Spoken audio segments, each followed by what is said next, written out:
Hi, welcome back to my YouTube channel. ಎಲ್ರಿಗೂ ನಮಸ್ಕಾರ. ಇವತ್ತಿಂದ ಏನಪ್ಪ ಅಂದರೆ ಕೇಕ್ ರೆಸಿಪಿ ಹೇಳ್ತಾ ಬರ್ತಾ ಇದ್ದೀನಿ. ನೋಡಿ, ಒಂದು ಚಿಕ್ಕ ಕಪ್ಪಲ್ಲಿ ಸಕ್ಕರೆ ಮತ್ತು ಅದನ್ನು ಚೆನ್ನಾಗಿ ಮಿಕ್ಸಿ ಜಾರಿಗೆ ಹಾಕ್ಕೊಂಡು ಪೌಡರ್ ರೀತಿ ಮಾಡ್ಕೊಳ್ಬೇಕು.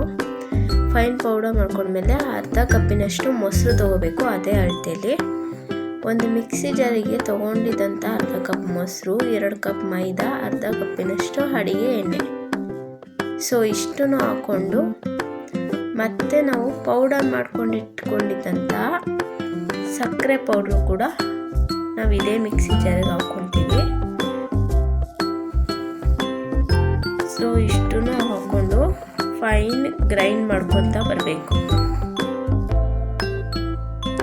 ಮತ್ತು ನೋಡಿ, ಹಿಟ್ಟು ತುಂಬ ಗಟ್ಟಿಯಾದರೆ ಆರಿಸ್ಕೊಂಡಿರುವಂಥ ಹಾಲನ್ನ ಹಾಕ್ಕೊಂಡು ಇಡ್ಲಿ ಹಿಟ್ಟಿನ ಅದಕ್ಕೆ ನಾವು ಕನ್ಸಿಸ್ಟೆನ್ಸಿ ಬರೋ ಗಂಟ ನಾವು ಅದನ್ನು ಗ್ರೈಂಡ್ ಮಾಡ್ಕೋಬೇಕು.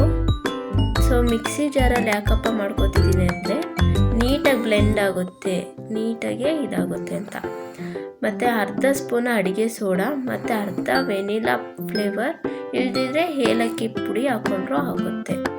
ಸೊ ಮತ್ತು ನಾವು ಯಾವ ಪಾನಲ್ಲಿ ಮಾಡ್ತೀವೋ ಅದಕ್ಕೆ ಒಂದು ಸ್ವಲ್ಪ ಎಣ್ಣೆ ಹಾಕ್ಕೊಂಡು ಮೈದಾ ಹಿಟ್ಟಿಂದ ಅದನ್ನ ಫುಲ್ಲು ಕವರ್ ಮಾಡ್ಕೊಳ್ಳೋದು.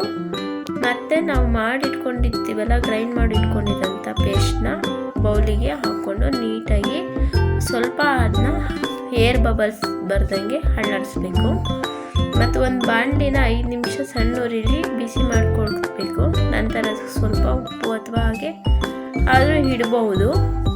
ಬಟ್ ಏನಾದರೂ ಅಡಿ ಸ್ವಲ್ಪ ತಳಕ್ಕೆ ಹಾಕಿದ್ರೆ ಬೇಗ ಸಿಗಲ್ಲ, ಹೀಟು ಡೈರೆಕ್ಟಾಗಿ ಪಾನ್ ಹೊಡಿಯಲ್ಲ ಅನ್ನೋ ಒಂದು ಕಾರಣಕ್ಕೆ ನಾನು ಉಪ್ಪು ಹಾಕ್ಕೊಂಡಿದ್ದೀನಿ. ನೀವು ಬೇಕಾದ್ರೆ ಏನಾದರೂ ಇಟ್ಕೋಬೋದು. ನೋಡಿ, 45 ನಿಮಿಷ ಆದಮೇಲೆ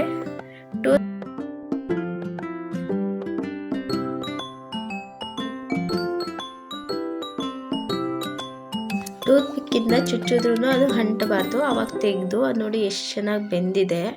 ಸ್ವಲ್ಪನೂ ಎಲ್ಲೂ ಏನೂ ಬೆಂದಿಲ್ಲ ಅನ್ನೋಗಿಲ್ಲ. ಅಷ್ಟು ಕಲರ್ಫುಲ್ಲಾಗಿ ನೀಟಾಗಿ ಒಳ್ಳೆ ಬ್ರೌನಿಷ್ ಕಲರಲ್ಲಿ ಬಂದಿದೆ.